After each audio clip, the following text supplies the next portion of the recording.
Hey everyone, welcome back to another Monday morning Take 5. Sean Frontz with the dotted line, bringing to you another session to take you even closer on your journey of becoming a 5%er. Today we're going to focus on a very simple topic, but one that we don't find executed well. The concept of holding highly effective and efficient meetings. If you think about it, a sale from beginning to end is nothing more than a series of meetings. They can be in-person meetings, they can be virtual meetings, they can be telephone meetings, it can be me and you, it can be 4 of me and 7 of you. It doesn't matter what type, it doesn't matter who's involved or whether it's on the phone. A sale from beginning to end is a series of meetings.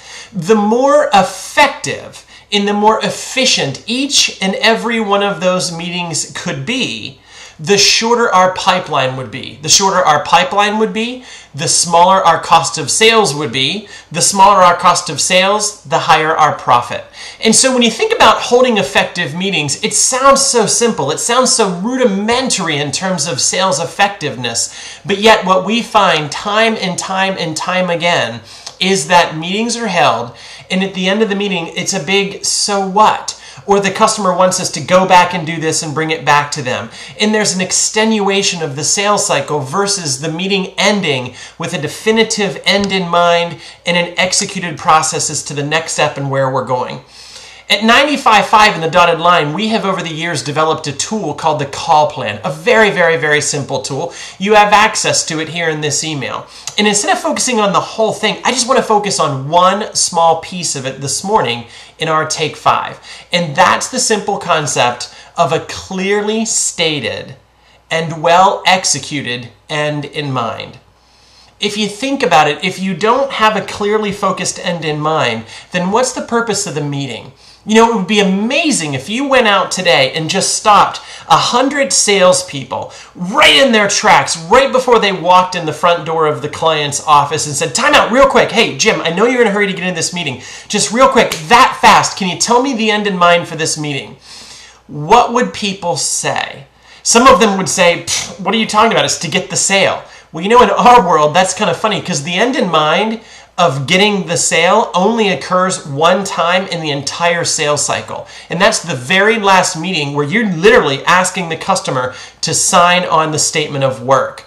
If it's not the last meeting and you're not asking for that signature to ask for the sale, then there's a different end in mind than getting the sale. And so what is it? And if you think about it, that's such a simple question. It's an obvious. It almost feels like you're stepping on the duh button. What do you mean, what's the end in mind?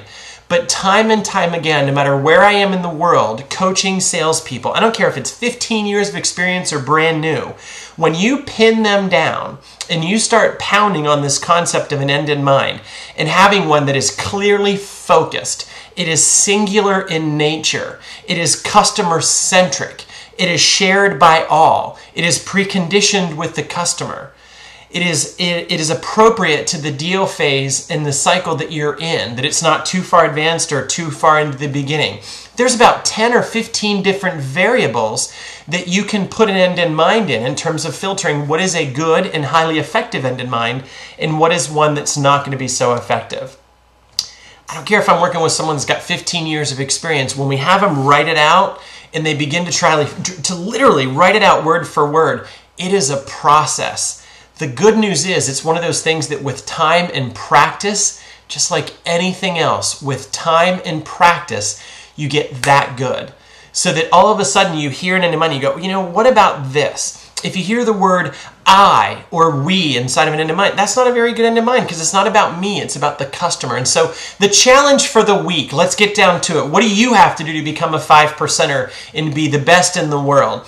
You have to practice. And so along with this email and this video, we have included some things for you to execute for the week. So what do I do if I want to be part of this and I want to push myself on this concept of the end in mind in the call plan? Well, if you look to the side here, there are some links that you can click on that'll give you very specific things to practice, specific filters to use to be able to focus this week on just the end in mind. Not the whole call plan, not the whole art of sales, just one specific thing. time and time and time again, with deliberate practice, with intentional application, you too can become a 5%er. Hey, thanks for sharing this time with me in another Monday Take 5. We'll see you again next Monday. Good luck this week and let us know how it's going for you. Sean Frontz with the dotted line until we see each other again.